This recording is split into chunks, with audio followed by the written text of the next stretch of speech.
Retired or Retyred, The Making of Guitar Shed by Donald Swanborough of West Ryde 2114. Narrated by David Tredinnick. I told my wife I wanted to retire. Her response was, "That's fine. I know what I'm doing with my time, so don't ask me what we're doing every day when you retire." Code for, "My plans don't include you." She was right. I had worked for 52 years, and she was concerned I'd find it difficult to fill my days and therefore interrupt her activities. Her message got me thinking. As a teenager, I played guitar with 2 school friends as a way to meet girls. It never worked. I decided I would learn to play guitar again, not for meeting girls. I'm a happily married man. I bought a guitar. If it didn't work out, I would sell it. I've always been persistent, so I was going to give to this a red-hot go. I took lessons. My teacher said, "Bring me the songs you want to play and I'll help you play them." Perfect. At my age, I just wanted to play songs I liked, based on 60s and 70s pop music. Eventually, I managed to competently strum a few tunes. I was no longer told to turn it down at home. My teacher said the best way to develop my skills was to play with other people. Easier said than done. Where do I find these people? Our church has a good band at our Sunday morning service. I approached our minister to ask if I could sit in with them, and he said, "Okay." What a break. The band members were encouraging and helped me through the songs. They tutored me on the time signatures and beats for each song. Keeping the beat is one of the most difficult things to master. However, I was still not playing my pop favourites. I was becoming despondent about ever playing with a group when I saw a man at the shops carrying a guitar case. I struck up a conversation, and he was a guitar teacher. We agreed to meet for a coffee to talk about our musical tastes. He then surprised me by saying, "I don't play with anyone. How about we get together to jam every week?" What an offer.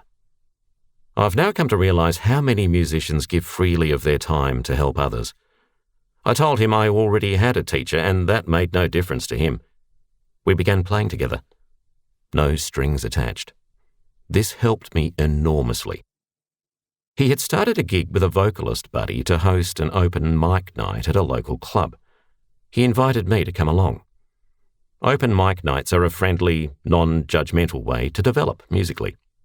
I got to play alongside beginners and experienced musicians, but I was still not in a band.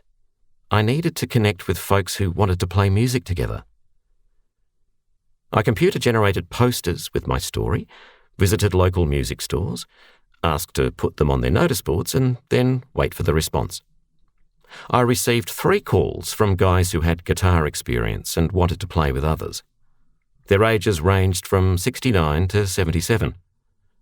At our initial meeting, we discovered we had a lot in common, mainly our love of old-time pop and rock music.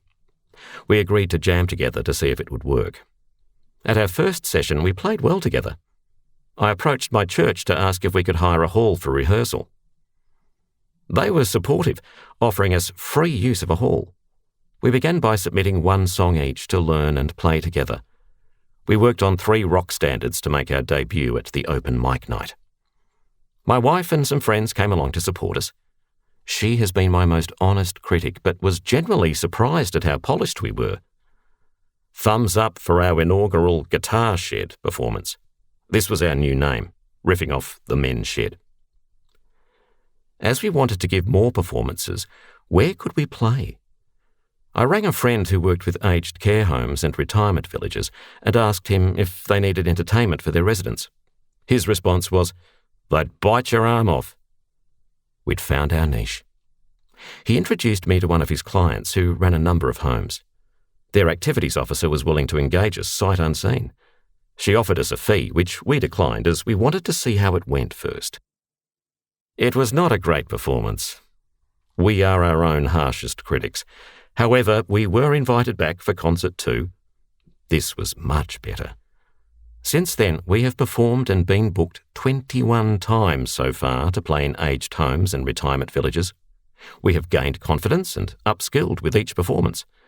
The feedback has been encouraging. It gives us great pleasure when we see we are giving joy.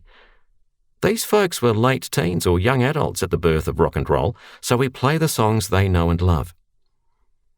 It's been a wonderful journey, but not without its challenges, mostly integrating musical tastes and personalities into a group. We have grown from 3 to 6 members, adding bass guitar, a drummer, another vocalist, and soon a saxophonist. I've made new friends. However, things are finite. We're all getting older, we have health issues, and we have occasional disagreements, but when we get to perform, all these issues disappear in the moment. We all want to ride this musical train as long as we can. There are key takeaways in all of this for anyone's retirement. Find a purpose that fully engages you. If it's a group activity, find like-minded people to do it with. Engage a teacher or coach to instruct you. Everyone starts green and inexperienced. Time and regular, disciplined effort is the way to improve.